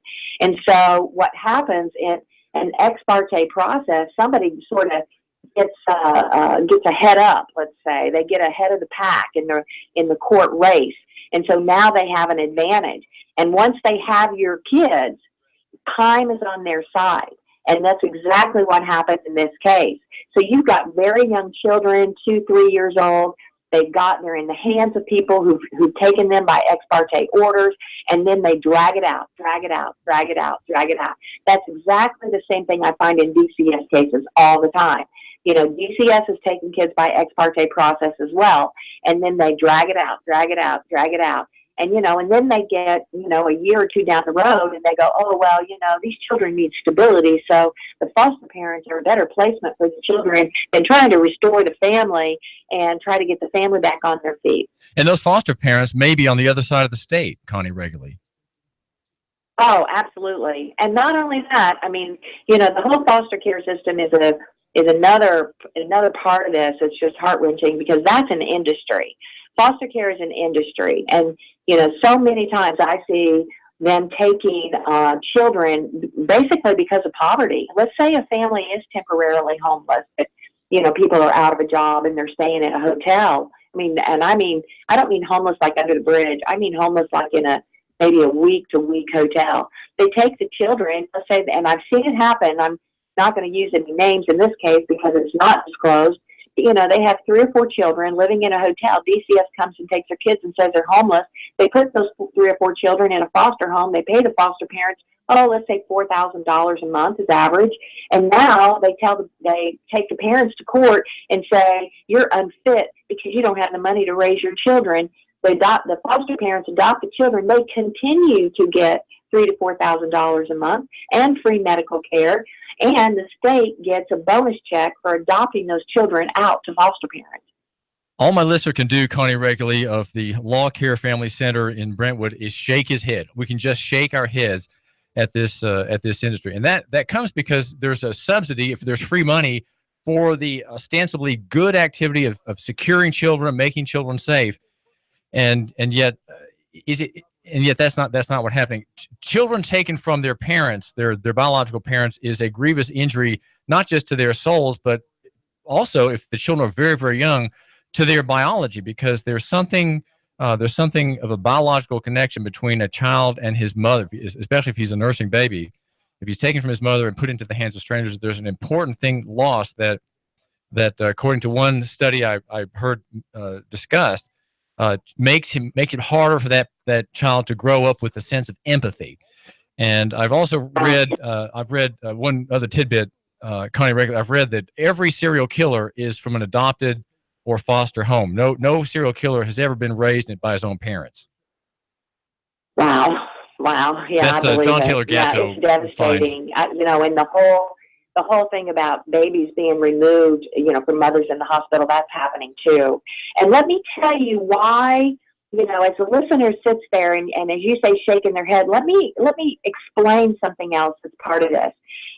This has been going on for a while. This is not a new problem, but the parents and the attorneys who work in this area are silenced, and they are silenced under the auspices of the best interest of the child. So there's this, the courts go so far as to put down orders that prohibit talking about cases because they say it would be detrimental to the child to discuss this case publicly. This is one of the things that has been so disturbing to me. I've spent a lot of time looking up some United States Supreme Court cases on what not only our right, but really our obligation to talk about what public policy is. And it's well founded within the United States Supreme Court case law that what happens in a courtroom is public property. And so courts are silencing parents, they're silencing attorneys, and I just said no more. And I've encouraged the parents, and with the Ellithorpes, we waited. Here we are, 2017, and they've been going through this nightmare since 2011. But for them, I'm like, I waited until everything was over, everything was done, so nobody could say, well, we still have this, we're still coming after them with this. Because even after they got their children back in 2014, these relatives appealed the return of their children. And they, of course, were fighting in two different courts because they're two different cases. So the parents out there, and I know in your listener base, and I say within 6 degrees of separation, if it hasn't touched them personally, it has touched somebody that they know within 6 degrees of separation. It may be a cousin, uncle, their kids, or it may be their neighbor's child or sister or somebody at church. But people need to start making this a public topic. This needs to be a topic of public policy.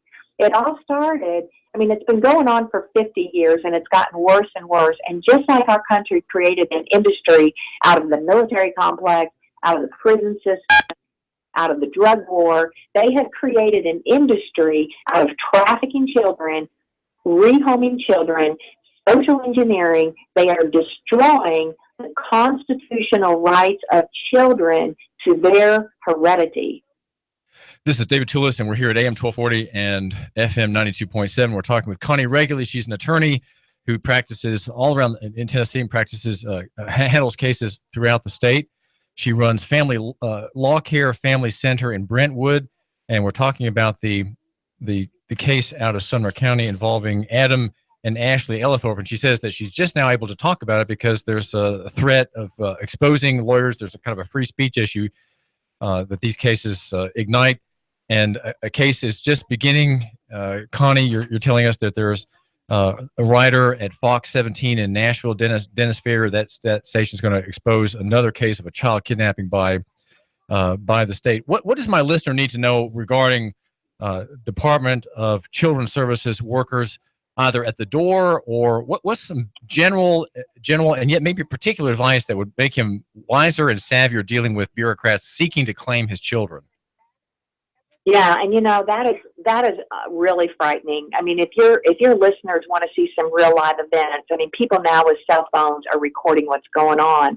All they have to go to YouTube and type in CPS corruption, or the state stole my children or something, and they'll see actually where people have videoed social workers and police officers standing in their living room telling them they have to turn over their children without a court order.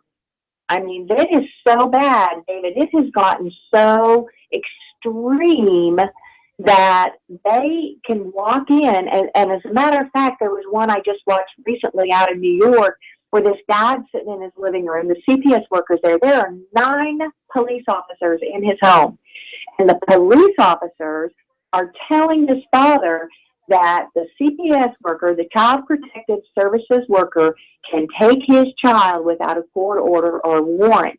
I mean, this is absolutely a Fourth Amendment violation.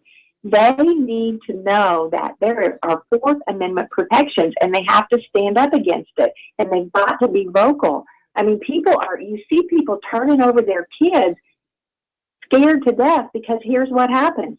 If they do not cooperate, after the DCS gets the cops to take their kid and force them into a car and strap them down while the kid is screaming, and even if they do get to court within a few days, the DCS worker will come into court and they'll tell the judge, they'll say, well, Judge, we could not get them to cooperate with us. And so therefore they're impugning the parents, assuming that the parents are guilty of something that the parents are not even sure what they're being charged with at the time.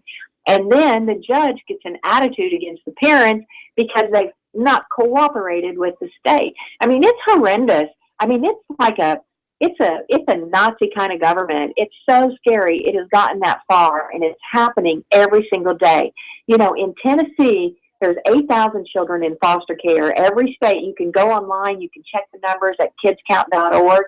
And if you look at the numbers, kids entering foster care, kids exiting foster care, you can see and you can get a 5-year history. I mean, it is 8,000 kids a year. What that means to the listener out there is in the state of Tennessee, 22 kids on an average every day are taken out of their homes. 22 kids every day. So just think about that. Think about, today, 22 children are going to be taken out of their homes. And most of those children by some type of ex parte process. Again, ex parte process means a process with the judge hearing just one side. And the reason the court system, is that right? Right, and not just hearing. Sometimes it's on a written petition by a social worker in which they don't even have personal knowledge. I was a prosecutor with the district attorney's office. If an officer cannot even take out a warrant on a misdemeanor because he doesn't have personal knowledge of it, unless it's a domestic violence case. An officer can only take out a warrant that he does not have personal knowledge on a felony. You have social workers who have no personal knowledge of the underlying events, and they are writing these petitions and verifying the facts that they don't have any knowledge of. And then they are taking those petitions that they have verified upon which they have no personal knowledge and taking it to a judge and getting an order to take people's kids away. I'm going to tell you, a case I'm working on right now, these parents went to a lake, and they're at the lake and they're drinking a little, and so, there's a little bit of a ruckus about it, but, they get over it. They go home, I mean, it's maybe not the best parenting in the world, but certainly not abusive. Children are not harmed. They're not drunk driving. They're just fussing with each other about what they're drinking. And 4 months later, the Department of Children's Services files a petition with the court and talks about this event that happened at the lake, in which nobody was arrested, no children were harmed, and saying because they were drinking at the lake, they're not good parents, and their children should be removed. And the judge removes their children ex parte process. Connie Reguli, thank you for joining my listener and me here at Nooga Radio. Thank you so much. You are welcome. Thank you, David. Connie Reguli runs Law Care Family Center in Brentwood. Her name is Connie Reguli. She's an attorney, a feisty fighter of an attorney. And what you need to know is this, that no one can bully his way into your house without a warrant. No one can come into your house without a warrant, okay? So you demand a warrant.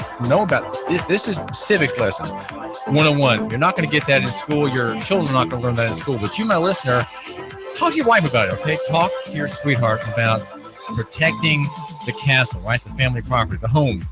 The door is locked. Sorry, you're not coming in. Show me your warrant. Slip your warrant under the door. That kind of thing. Without a warrant, no one has authority to act. The state is impotent to act against you, to take your children, to search your house, to search for anything, to ask you any questions. This is David Tulis with his bow tie. The Tennessee Valley's news, talk, and sports leader. Nooga Radio, AM 1240 and 92.7 FM. 3, 2, 1. Chattanooga Radio, AM 1240 and 92.7 FM's news now. The stabbing in Bradley County led to a brief manhunt for Russell Thurkildston, who reports say ran out of the house after a stabbing was reported to 911 in Bradley County. The victim, a 53-year-old, was found dead inside a home. The victim of a shooting who refused to testify against his alleged shooter pleaded guilty to federal gun charges in court and will be sentenced on August the 11th by Judge Travis McDonough. The police believe the victim, Marcel Christopher, refused to testify because of gang-related issues. One candidate has dropped out of the race for county superintendent of schools. The school board has been interviewing people over Skype every Monday, starting at 5 p.m. Next week, they'll interview 3 more. The week after that, 3 more. So far, Natasha Baker and Stuart Greenberg have been interviewed. A third would have been, but he dropped out. TBI has issued an Amber Alert for a non-custodial father taking a 5-month-old child. The father is believed to be a paranoid schizophrenic. That's Nooga Radio News Now. Russell Stroud reporting. The Tennessee Valley's news, talk, and sports leader. Nooga Radio, AM 1240 and 92.7 FM. Expect lots of sunshine for your Tuesday. Nice but warmer out there for your afternoon. Highs 83 to 85 tonight. Mostly clear but milder overnight. Lows closer to 60 for Wednesday. Very warm. Highs 85 to 87. Continue dry and warm for Thursday. Bring mom's lawn and garden back to life with Glass Farm Nursery, featuring lots of color that she can enjoy from flats, hanging baskets, and shrubs and trees. Glass Farm Nursery, Highway 11, 4 miles south of Trenton. And I'm Machine 12 Chief Meteorologist Patrick Orr. On Nooga Radio, AM 1240 and 92.7 FM. We have the best steak selection in town. Name of the business is Don's Meat Shop, and I'm Donnie Raines. Just ask for Donnie. I make over 20 different types of sausages. Most of them are great for grilling. We have the best selection, best quality. We have the hard-to-find items. Don's Meat Shop. Window Depot of Chattanooga. They're locally owned and operated and been around since 2008, installing top-quality vinyl replacement windows. You'll get the best price and service in the area. Top-quality double pane, energy-efficient windows. They look great and save you money. Oh, I love to save money. You'll also save money on your heating and cooling costs. Call 894-0011. 894-0011. WindowDepotChattanooga.com. WindowDepotChattanooga.com. Sales and installation professionals. You'll get a fantastic job while helping to enhance the value, appearance, comfort, and efficiency of your most valuable asset, your home. Other window providers? No way. Window Depot Chattanooga's windows qualify for the TVA rebate. Sliding doors, gutters, soffits, fascia, garage doors, and other home improvements. If you want to save a ton, call 894-0011. WindowDepotChattanooga.com. WindowDepotChattanooga.com. Window Depot of Chattanooga. Sales and installation professionals. And now to our reporter in the field. We asked Ray at Ray's Plumbing what's important for homeowners to know. Some field line systems can cost upwards of $10,000. The bottom line is to save yourself money down the road. I would definitely recommend everybody with a septic that is not on county or city sewer to have an inspection done by a qualified professional. It'd be great if nobody did inspections on them for all plumbing companies. That's what we do to make a living. Not to scare anyone, but it should be in the back of your mind. The danger is the field lines failing and costing thousands upon thousands of dollars and tearing your yard up. By preventative maintenance, you're saving yourself a large headache that may displace yourself and your family. That happens more often than you think. The waste is designed to stay in the tank, and that waste will build up over time. Even with treatment, we have to help that waste break down. Ultimately, preventative maintenance is the key that will keep you from spending $5,000 to $10,000 on replacing your septic system. The bottom line is to save yourself money down the road. Call Ray at Ray's Plumbing, 421-6341, 421-6341.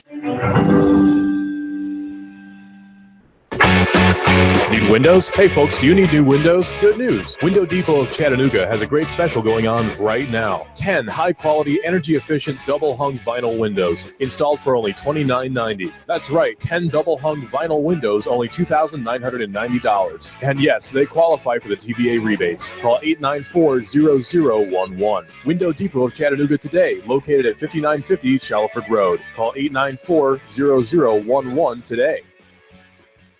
Competent, kind, caring, knowledgeable, experienced, great listener, great negotiator, in touch, accessible. If these are the characteristics you want and need in a realtor, you want and need Thomas DeMoss of Keller Williams Realty. Thomas is a very gifted realtor who puts the client's needs first. Whether you're buying or selling a home, Thomas is the realtor of choice. Thomas will help and guide you through each step of this very important process. For many of us, the purchase of a home is one of our largest investments and most important family and financial decision. Let Thomas use his 10 years of experience in the Chattanooga real estate market to give you the advantage you need when buying or selling a home. Buying a house? Thomas can help you navigate the emotional and somewhat anxious process of buying a home. For those of you who want to sell a house, Thomas uses his marketing and negotiating experience to help you sell your home for top dollar. Thomas is a local resident, raising his family here in Hamilton County. He knows the area very well. For many agents, real estate is a job. With Thomas DeMoss, it's a passion and what he loves to do. Call Thomas today for a no-obligation consultation. He makes the process as simple as possible. Call 423-364-0028 and visit his website, northriverpropertygroup.com. Need a tiller to get things going for the spring? Spiff up your porch, maybe your deck? Come on by and get a pressure washer at Action Rental. Family in town, need some tables and chairs for an event? Come on by and see us. Action Rental. This is Dan at Action Rental on Lee Highway. Come by and see me. Action Rentals. Nooga Radio, AM 1240, 92.7 FM. It is Eric Jones hard into the outside wall, and they are still 3 and 4 wide. It looks like we're racing at Talladega. Caution flag is out. It looked like Denny Hamlin was trying to get by Ricky Stenhouse. Got into the back of Ricky at the line. Man, that's a close one. Matt Kenseth wins stage 1. Green checkered flag is out, and Brad Keselowski has won stage 2. Dale Earnhardt Jr.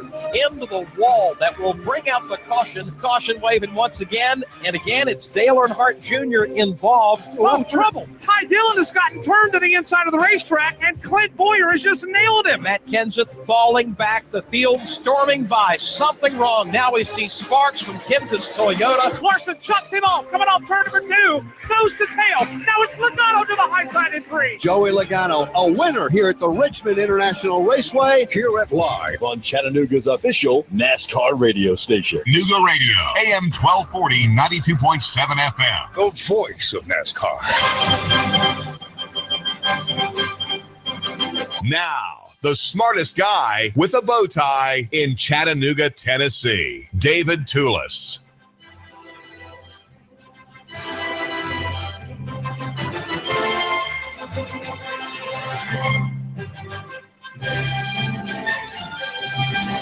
The fact that I'm the smartest guy with a bow tie means that you, my listener, who doesn't wear bow ties, have great prospect. And I hope that we can be of some use to you in your explorations of competence, right? Of competence and of exploration as we develop the idea of local economy, as we become better Nooga-centrists, the Nooga-centrist who thinks vainly and whimsically, perhaps, that Chattanooga is the center of the universe. And, you know, we're made that way. God, the Creator, makes us in our bodies to be in a certain place in a certain time. And so we're bound by these, you might say, these wonderful tyrannies and limits. And so it's natural for us to think that where we live is the most important place because we're here. And I would like to suggest that it's possibly true to you. And so we need to hunker down. We need to expand our service area and the operation, you might say, of grace in our particular domain, in the area of our sovereignty, if you will. If you have any kind of personal sovereignty or gift or grace in your field as professional, as maybe investor, as counselor, right, as dad, maybe these are areas where you extend yourself, hopefully for the better. And as Christianity would say, it has to be for God's glory and man's benefit. That is the goal of mankind, to enjoy, to glorify God and to enjoy Him forever. There's a great delight in being a creature, right, and recognizing your creatureliness before your sovereign and your Creator. Well, this is David Tulis, and we are here exploring local economy in the free markets, or the free market singular. And I don't cover the local economy, which is just business news that Dave Flessner writes about at the Times Free Press. I cover local economy, the idea. It is an ideal as well, and we argue that you should love your neighbor and buy local. We are Nooga-centric and perhaps a little bit vain in that way. And we're trying to be more useful locally, looking for solutions to grievous problems brought to us by the better people from afar, from Washington and New York here. And so we can't solve the problems there that are brought here. We have to solve them here. We have to think locally and act locally as well. One group that's working in this direction is a nonprofit group called Chattanooga Sports Ministries. And Hannah Griggs, very young executive director of that organization, connected with New City Fellowship, wants to tell you about a great soccer camp coming June the 3rd. It has a sort of ministry goal, and also a very sympathetic goal for young people who may have disadvantages in their background. Well, Hannah, what is this soccer camp all about, please? Yeah, so we work with kids ages 8 to 18 throughout Chattanooga. We're in 4 main neighborhoods: Emma Wheeler Homes, East Lake, Highland Park, and East Chattanooga. And basically what we do is we build soccer teams in the community. These are kids who aren't involved in maybe regular programming during the summer. They're looking for a place to feel safe, to have fun, and we provide a camp throughout the summer. Well, now you are a mother of a boy 8 months old. You and your husband, John Mark Griggs, are members at New City Fellowship, and you went to Chattanooga Christian as a girl, and then as a young woman you went to Bryan College and graduated, and now you're the executive director. What is the goal of the sports ministries? What's going on there? Why is it there? Yeah, so probably like many of you know, we have a lot of needs in our own community. And I guess when I was a senior in high school, I was challenged through a community service class at Chattanooga Christian School to really ask the question, what does it mean to love your neighbor and be in a relationship with people around you? And for the first time in my life, I started thinking, I'm not loving my neighbor and really engaging in the community around me. And so next thing I knew, I started asking people at school, how can I really get involved in the community? And so my soccer coach of all people said, Hannah, you love sports, you love soccer. Here's a ministry that you could be a part of. So I started serving, I guess, a group of 12 girls from East Chattanooga that I would have never connected with. So the whole point of Chattanooga Sports Ministries is to, one, share the gospel, long-lasting relationships. I still have contact with the girls that I've coached, and it's been amazing to have those relationships with people that I probably would have had otherwise. And then third is to really, provide a hope in something greater than I think the culture and maybe the neighborhoods that these kids come from offers. Well, what are the problems in these neighborhoods that Christianity and a sports ministry can address, either directly or indirectly?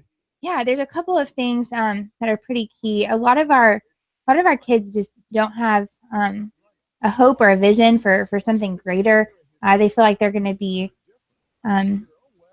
maybe in the same environment that they've grown up in, or that they've seen their parents grow up in this cycle of poverty that's really messy and hard. And we really provide a hope in something greater that says, you're not defined by where you live or maybe what material goods you have, but you're defined because you were created in image of God. And like you said, you have a purpose here, and we really try to instill that in the kids, and it all is through relationship building. And then we try to connect them to the local church, so they have a body of believers who can walk alongside of them. I really believe that we're called to love our neighbor, and that means walking alongside of people, and that takes time and it can be messy, but we have the perfect opportunity to do that through sports ministry. My listener thinks of welfare reform as maybe having Congress do something, do something with age-dependent children, or give more money or less money to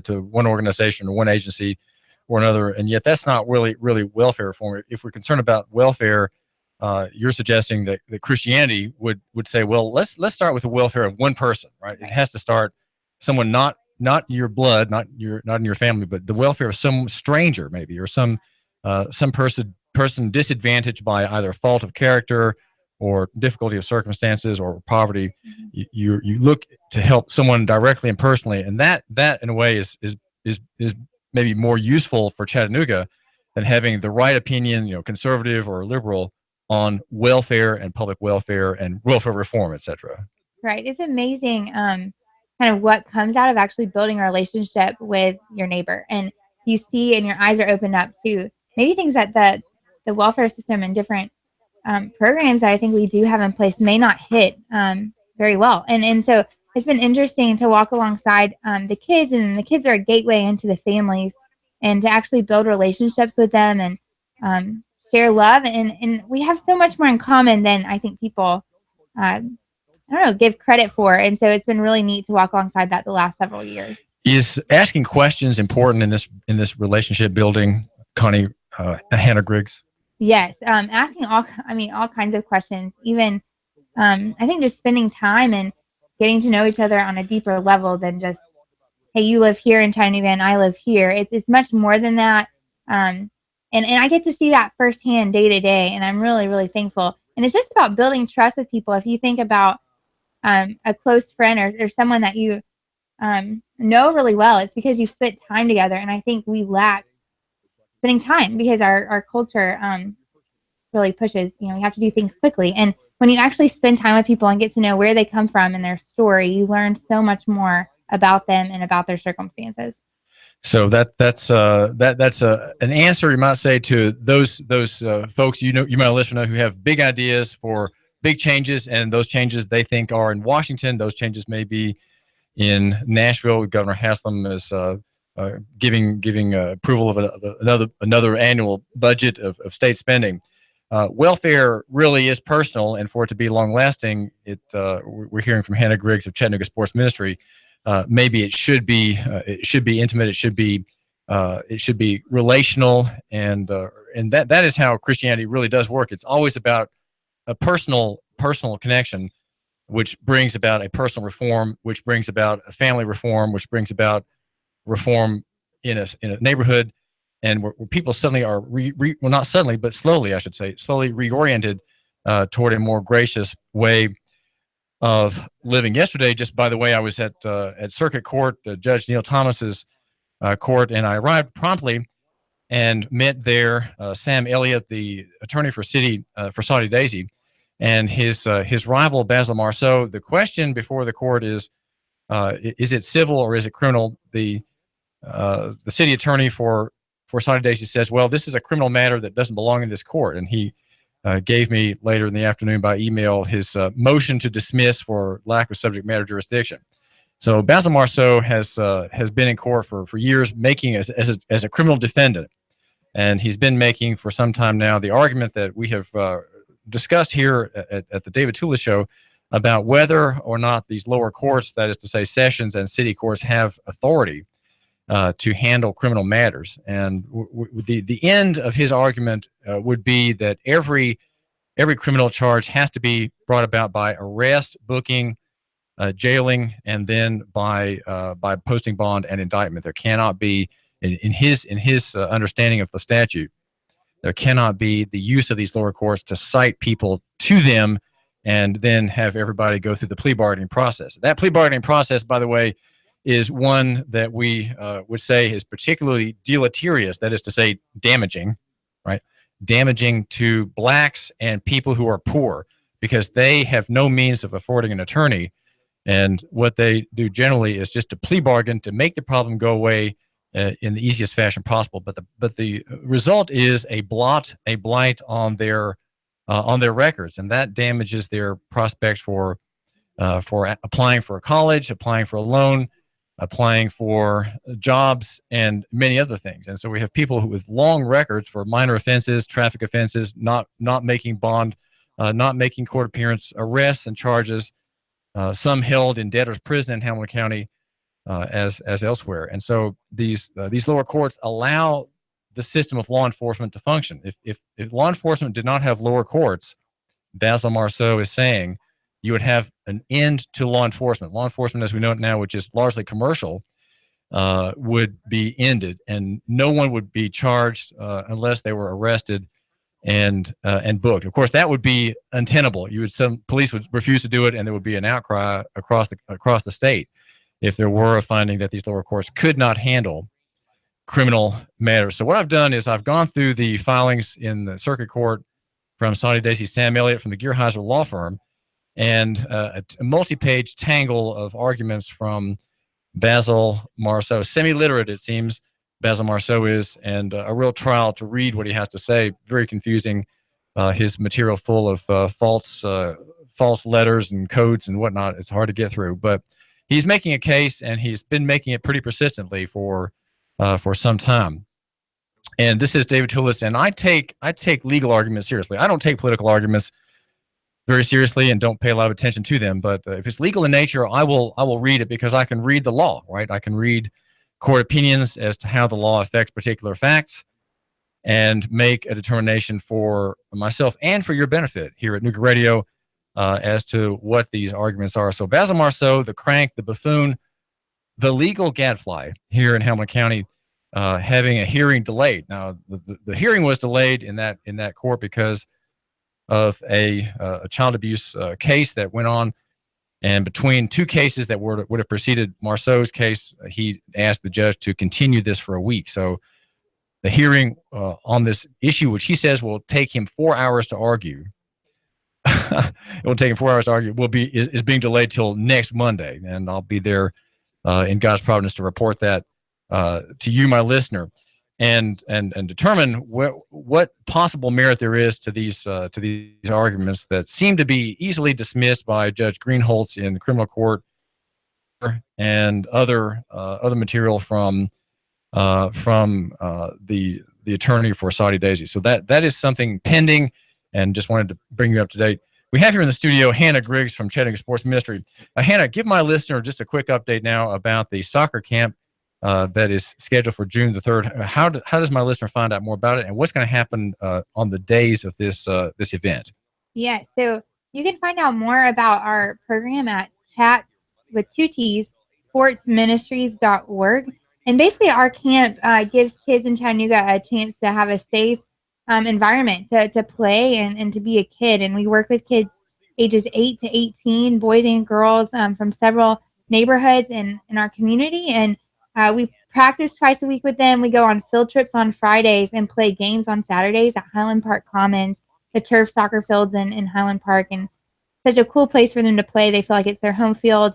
So we compete every Saturday. We go to Camp Ridgehaven in the summer. So it's the first time a lot of kids have gone to camp or out of their neighborhood. And so they see a bullfrog and jump in the lake, and we get to experience that with them and walk alongside of them. So it's a great, fun summer. Now, the soccer field is right near New City Fellowship. Is that right? Yes, it's close to New City, really close to McCauley. It's on Temple's old campus. And we have about 26 different countries represented at those fields on a regular basis. And how many young people are part of the ministries now prior to this camp? We have about 250 kids that we'll have this summer. And like I said, ages 8 to 18. So we have young guys, we have kids in high school, and it's a great opportunity to build relationships and to spread the gospel. Now, what if my listener let's imagine for a moment he's a practicing Christian. How could his son or daughter be involved in your ministry, Hannah Griggs? Yeah, so we're always, I think that the biggest key is to build relationships with those around you. So if you have kids, we would love for them to actually be a part of our program if they want to join a team or build relationships that way, as well as we always need volunteers or team parents to bring orange slices on game days. I know my parents were at all of my games growing up. Some of these kids, their parents don't come to games, and so we're looking for people to come be supporters and to be good cheerleaders. So if you and your family can spend a Saturday cheering, we'd love to have you. And the website is chatsportsministries.org. Is that right, Hannah? Correct. So you, my listener, can think about going there if your son or daughter needs some suggestion of a worthy project to take part in this summer. It could be maybe helping with these young men and women. Well, Hannah Griggs, just quickly, what is the part of the gospel message that you find most appealing to these children who know that there are churches, who know there are ministers, and they know there's a God, they know there's a Bible, but they've never really thought about it, and they've not been touched by the claims of the gospel. What part of the gospel has the greatest appeal to them? I think one of the biggest things is we live in a culture where fatherlessness is huge. A lot of dads and moms aren't together. I think the family structure is broken down. And so to share the gospel in a way that says you have a father who loves you and wants to be a part of your life and you can have an intimate relationship with is really appealing. And like I said there before, there's a lack of hope in a lot of the kids, and showing a hope in something so much greater is really appealing. And to get to spread that through a fun game that they're getting to do and to have exercise is just a great opportunity. Sports has impacted my life so much, through teamwork and the lessons that you learn, and then get to do that and spread the gospel too is awesome. So I really think the key is there. They can see that someone loves them and that there's trust, and then to get to talk about, God being their father is huge. This is Hannah Griggs. She's the executive director of Chattanooga Sports Ministries, age 25, the mother of a young boy, 8 months old, with her husband, John Mark Griggs. Well, remind me, Hannah, how long this ministry has been serving that part of Chattanooga? Yeah, New City Fellowship started the ministry in 2005, and then we kind of became our own nonprofit a few years later. So we've been over 10 years serving the community and have grown every year. We started with young girls kind of as a pregnancy prevention program, and now have boys and girls ages 8 to 18. And another key thing that we do is, we have some gang problem in Chattanooga, and the young boys join gangs to find community. And if we can do that community through putting on a soccer jersey and being a part of a team, we're doing a really great job. Well, Hannah, thanks for joining us. Thank you so much for having me. And if you have any questions, like I said, go to the website, chatsportsministries.org. My email is there, and we'd love to hear from you. That's chatsportsministries.org, and Hannah Griggs is the executive director. And the soccer camp starts on the 3rd of June, and it's only $45 to have a child in there, or you may want to sponsor a child. You could maybe approach the administration of Chattanooga Sports Ministries and say, hey, let me pay for a couple scholarships. Is that no, that would be awesome. We're always needing that. Always needing that, and that covers some wages and costs for utilities and whatnot at Chattanooga Sports Ministries. This is David Tulis, and we are the radio station for the man who matters. That's you, and I'm glad you can afford me just a couple minutes of your time. We cover local economy and the free markets here in Chattanooga and beyond. We're brought to you by Nooganomics, the website for the Thinking Man. Is a website that's not popular, and it's not popular because, well, very few people, I think, really matter. There are a few key people who matter, and then there are those who are influenced by them for good, right? For good or for bad. And that's called spheres of influence, circles of influence. And you, my listener, if you're a man who matters, will want to subscribe to Nooganomics.com, where we get into naughty legal questions and take the long view on the providence of God and on the power, the geopolitical power of decentralization, the breaking up of cartels, the breaking up of failed systems, such as public education and many other, in the modern state. What happens as these things collapse and there's more public recognition of their failure? Well, that's the work of solutions, and that's what we're trying to do here at the David Tulis program. What are the solutions amid these disasters, right? These are disasters. You are likely to be worth half your net worth on the other side of the crisis, but there is opportunity. So what do we do in the midst of crisis to take advantage of and to help other people come out ahead from where they were before? This is David Tulis. I do thank you for the minute that you've given me. The Tennessee Valley's news, talk, and sports leader. Nooga Radio, AM 1240 and 92.7 FM. I've been a customer at SNS 14 years. It's way out of my way, but I'm well treated. I believe what I'm told. Price is reasonable. David Tulis here. Make an SNS appointment today. This week, get $50 off any 30,000-mile service or timing belt repair. And get a free combat knife as a gift. SNS Auto Repair specializes in Toyota, Lexus, Honda, Acura, Scion, Nissan, and Infiniti. 6-time winner of Best of the Best Award in the Times Free Press. 855-3436. ssautorepair.net. 855-3436. Simple cremation for $895. Why spend more? ChattanoogaCremationCenter.com. ChattanoogaCremationCenter.com. Value you want, service you trust. $895. ChattanoogaCremationCenter.com. If I'm the city's most intelligent man, it's because I take 2 shots of Mind Enhancement Complex every day. Nature's finest keeps